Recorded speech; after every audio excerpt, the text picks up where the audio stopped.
কোনো সময় বিজয়ের আশা করা যাবে না, কেননা বিজয়টা কার পক্ষ থেকে আসে? আল্লাহ তাআলার পক্ষ থেকে আসে। বিজয় নির্ধারণ করার দায়িত্ব আমার এবং আপনার নয়। আর বিজয় মানে শুধু শাসন ক্ষমতায় চলে যাওয়া নয়।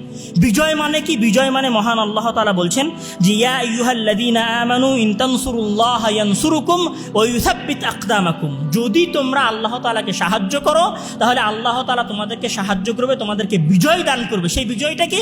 ইউসাব্বিত আকদামাকুম, সত্যের উপরে তোমাদের পাকে মজবুত করে দেবে।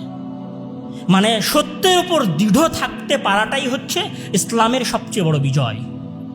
এবং আপনি যদি এই বিজয়টাকে আনতে চান তাহলে আপনি এই বিজয়টাকে কোনোদিন আপনার থিওরিতে আনতে পারবেন না। ধরেন আপনি একটা 10তলা বিল্ডিং বানাতে চাচ্ছেন, এখন এই 10তলা বিল্ডিং ইঞ্জিনিয়ারের থিওরিতে প্রতিষ্ঠা করতে হবে নাকি আপনার গ্রামের কৃষকের থিওরিতে প্রতিষ্ঠা হবে? আপনি বলছেন যে আমি ইসলামী খেলাফা প্রতিষ্ঠা করব, ইসলামী শাসন ব্যবস্থা প্রতিষ্ঠা করব, সেখানে আল্লাহর দেওয়া কোনো কথাই নেই, তাহলে কিসের ইসলামী শাসন ব্যবস্থা?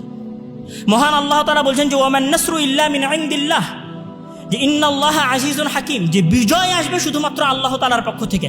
এখন চেষ্টাই তো আল্লাহ তাআলার জন্য কিছুই নাই। আপনি হচ্ছেন এক ইসলামী দলের নেতা, আপনার হচ্ছে দাড়ি চাচা, আপনার প্যান্ট হচ্ছে টাকনোর নিচে, আপনি দুই পাশে নারীকে নিয়ে বসে আছেন, এটা তো ইসলাম না।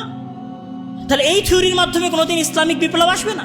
তাহলে আপনাকে সম্পূর্ণভাবে ইসলামে ফিরে যেতে হবে, তাহলে এখানে ইসলামিক বিপ্লব সম্ভব হবে।